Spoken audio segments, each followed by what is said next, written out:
All right guys, we're doing cinnamon rolls today. Easier than you think, and this recipe I like because I don't need long proof times. There's one good stretch, but most cinnamon roll recipes, I can talk, I promise. Cinnamon roll recipes generally have too long proof times. This one does not. First, we're gonna start with 3 tablespoons of butter. Just plop that into a microwave safe bowl. That's 3/4 cup of milk. We're gonna pop this in the microwave just until it's warm. The butter does not need to be completely melted, just softened, but you want it just like more lukewarm to the touch. So let's go do that. While that's going, in my stand mixer bowl, I have 2 3/4 cup flour. I'm gonna add a packet of yeast. If you buy a bulk like me, that's 2 teaspoons and a quarter, 2 1/4 teaspoons of yeast. Right in there.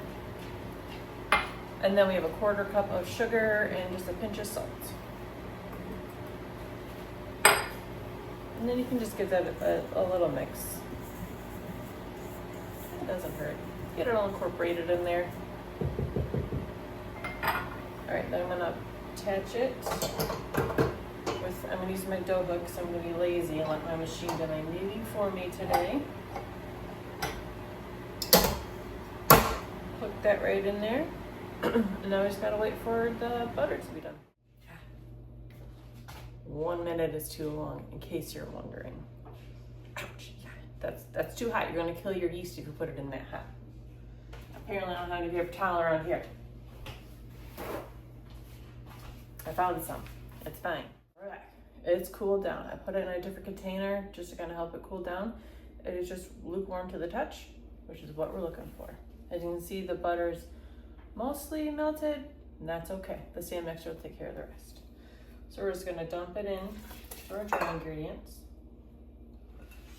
and add 1 egg.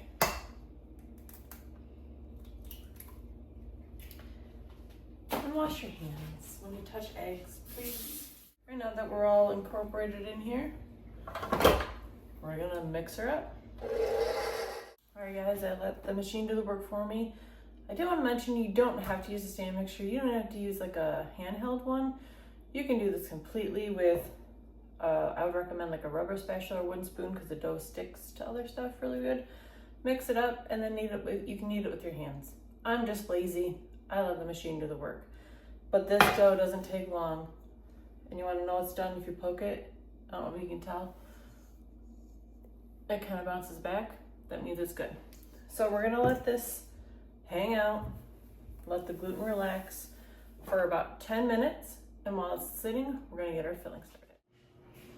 All right, y'all, it's been about 10 minutes. So we're going to roll out our dough. Again, you don't need a mat. I just don't feel like cleaning stuff off my counters, and I can throw this right in the dishwasher. So I'm gonna do mine on a mat.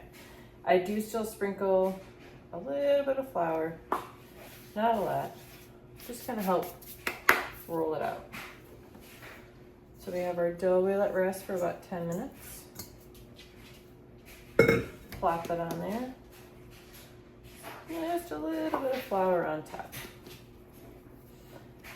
And we're gonna do basically this whole thing is the size that I want for my rectangle for the dough. So we're just gonna roll it out. Okay, it doesn't need to be perfect, just kind of get it. Mine's never perfect. Just try to get it even and spread out.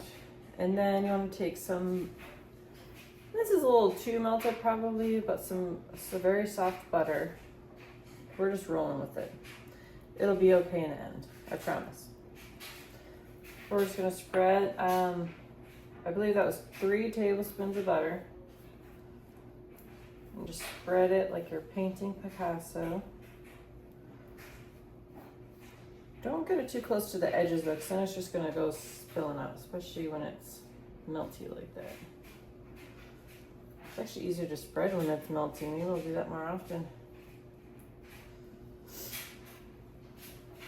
All right, when it's pretty much everywhere in an even layer, then we're going to mix it in this bowl. I have 1/3 cup of brown sugar, and I measure cinnamon with my heart in this household. My husband and daughter love cinnamon. I believe the recipe calls for a tablespoon. There's probably more than that in here. Do you? You're the one eating it, not me. And just spread it around. I tend to do the edges first. I don't know why. So I don't know how much I can spread in the middle, I guess. I don't know. You can do it how you want to. The goal is to just have the whole thing covered in cinnamon sugar.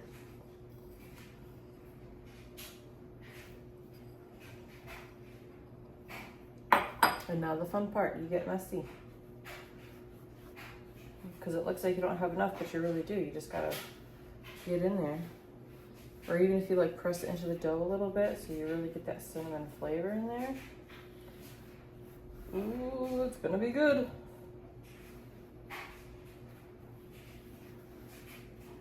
And I bet you know what I'm gonna say. Wash your hands. Be right back. All right, and just for fun, I'm gonna sprinkle, completely optional, but again, we love cinnamon in this house. Just another light layer. All right, now we're gonna start rolling. So you start with the side closest to you and tightly roll upwards.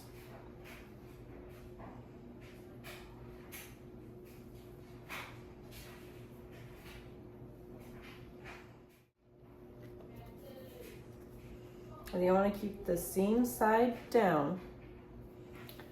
And I always like to cut off the ends.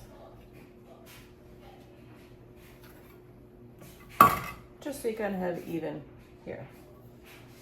And I don't know, start in the middle, cut it in half. Maybe 2 finger spaces.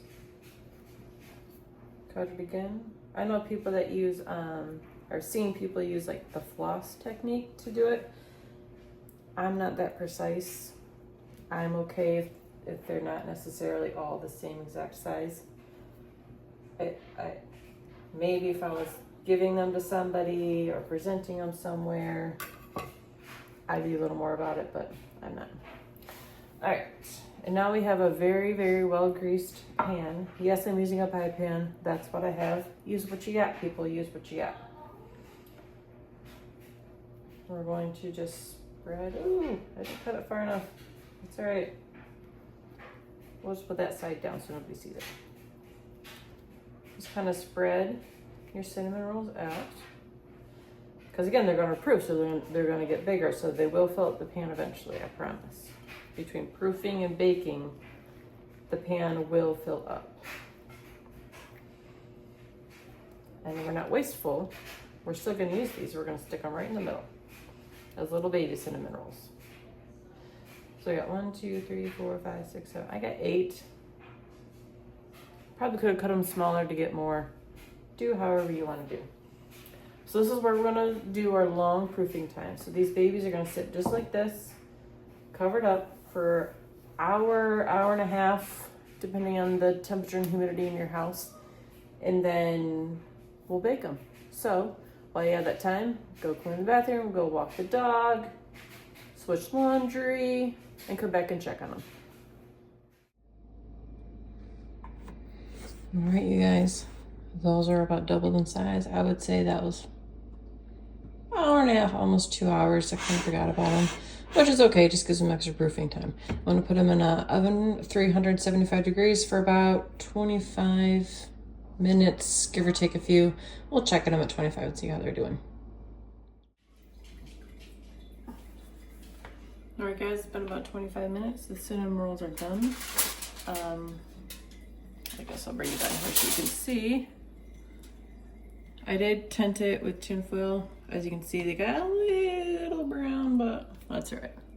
They're still gonna taste fine. Typically, obviously, there's cream cheese frosting. I don't have cream cheese. I'm gonna go with what I got. Super easy, super simple. We're gonna make a mess with powdered sugar all over the counter, because that's what you do when you use powdered sugar. You have to make a mess. It's like in the rule book or something. I'm not sure. I'm not really measuring. Was it 2.5, 3 tablespoons of powdered sugar. And we're gonna just a splash of milk. Little tiny bits at a time because you can always add more. Obviously that was too tiny. You could put vanilla in here if you want to, or like lemon or orange to give it some kind of flavor. That would actually be really good, especially in the summertime. Put some lemon oil or something in there, or some lemon juice. I'll have to try that next time. I just gave myself an idea. We're almost there. It's just a little thick.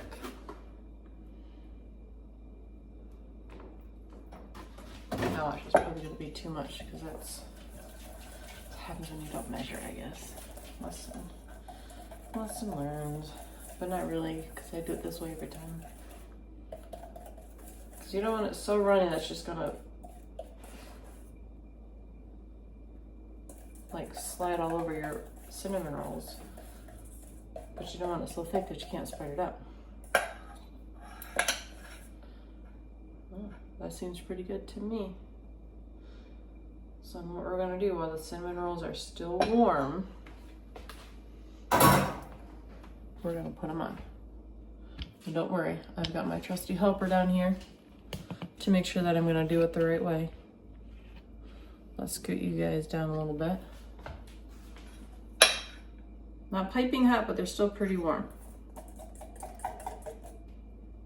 And we're just gonna drizzle it on. We're not gonna be eating these for a couple hours, so I guess I didn't make as much as I thought I would. I might make a tiny bit more of the same stuff to put on them when I actually serve them. We'll see how this goes. But there you have it. Cinnamon rolls, nice and easy. What do you think, buddy? Are they good?